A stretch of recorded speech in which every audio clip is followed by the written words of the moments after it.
Hey everybody, it's Shanya, your host for Culture Pop. We are here at Smart Punk Records with the singer-songwriter Mae Krell. Thanks so much for joining us. Yeah, thanks for having me. All right, so are you ready to hop into it? Yeah, of course. All right, let's do it. So, if you had to describe your music to someone who's never listened to it, how would you describe it? What's the style? What's the feel?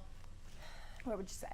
I think in terms of sound, it definitely leans towards the singer-songwriter genre. The production on the recent record hits a little bit more in like the pop singer-songwriter area, which is cool.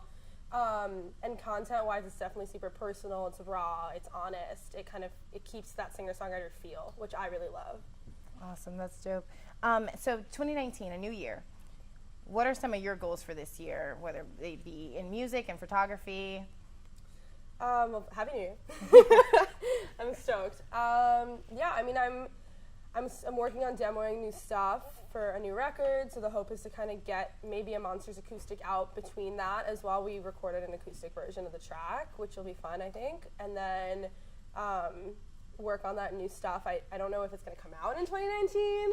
Don't want to say it like, right. You know, but definitely working on a new EP, lots of really cool visuals, lots of video ideas, lots of really talented people who are on board, so I'm super stoked about that. Yeah, so you mentioned a Monster acoustic. That I've been listening to that song for a little minute now. So let's talk about what was your message you wanted to put out behind that song. Can you walk us through that?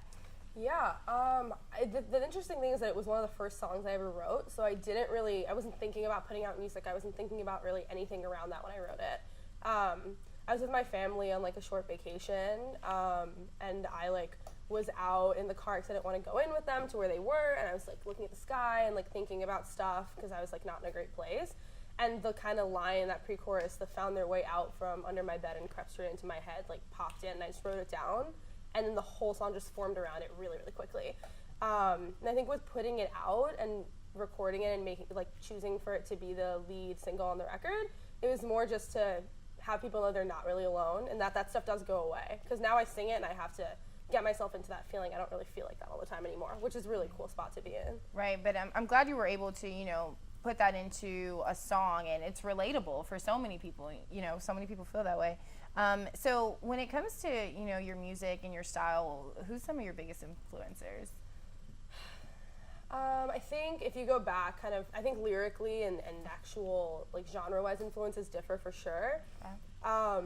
The first kind of singer-songwriter I think that I heard that I was like, wow, this is really cool was Simon and Garfunkel. Okay.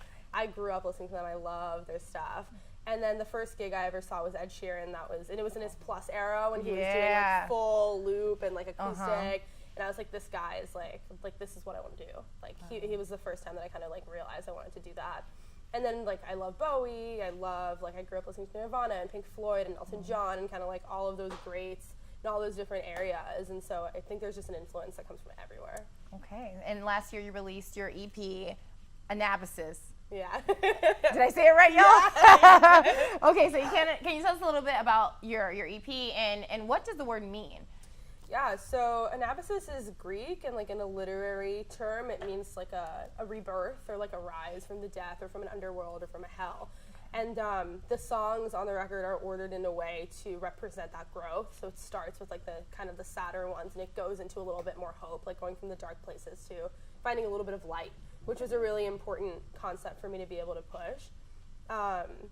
And the EP itself, I recorded it when I was a bit younger, and I had a small hiatus with music, and then I came back to put it out in February, and it was a really cool release process. Like being able to do some press for it, and it premiered on Pop Matters, which was like super so big. Yeah, I know. Me and my publicist were like, oh. They like emailed us back. You were it. You made it. Freaked out. Yeah, we were so stoked.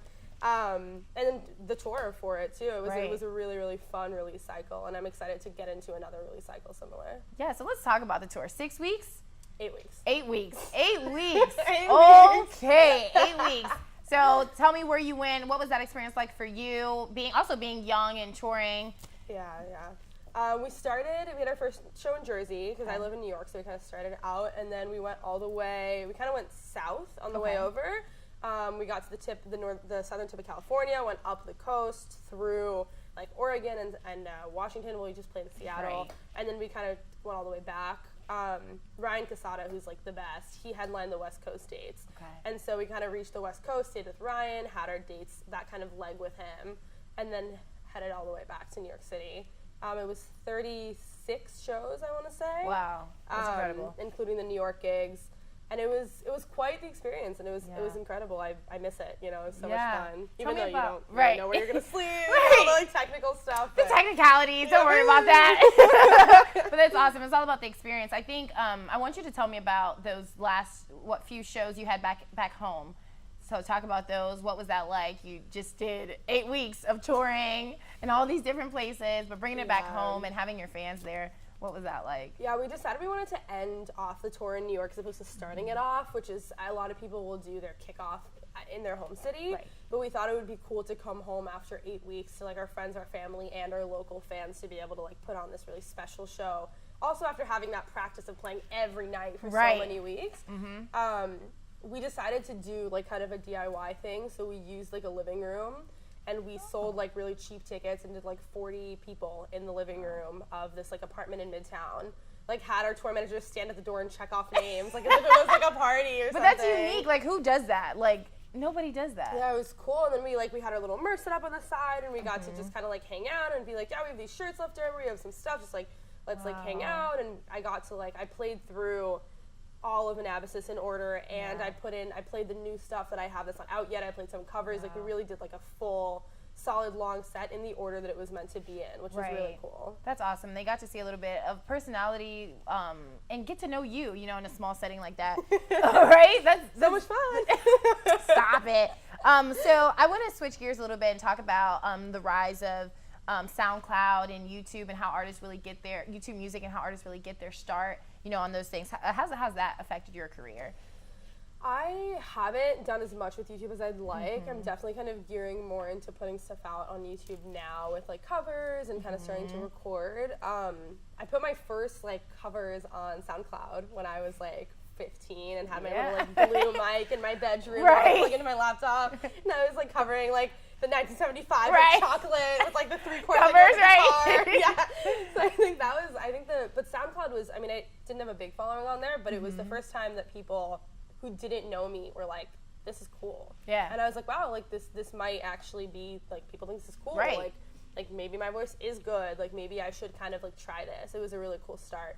And then Spotify for me has been kind of like the main push that I've gotten really, really lucky with. Yeah, I think music streaming, it also, you know, of course it gets the artists out there, but also for people like me who cannot sing worth a lick, you know, to discover these underground artists who, you know, don't have these Fortune 500 labels, you know, reaching out to them all the time. Yeah, it's hard, you know, when you don't have all those kind of resources to have DIY, not necessarily as a choice, but just the way that you have to do stuff. Right, and you did it. You grinded, and look at you now, right? So you're from New York, and you currently live in New York. So how has the New York hustle and bustle lifestyle kind of shaped you as a person?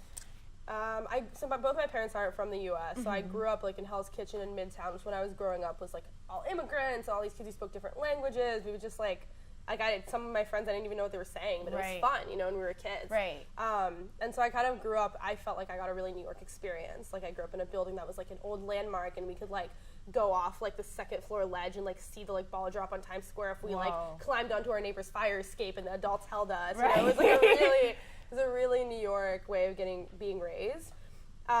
Which I loved, and I loved having that experience and that surrounding of people that weren't exactly like me, but I could still relate to. Right. And I think that kind of moving lifestyle it's hard.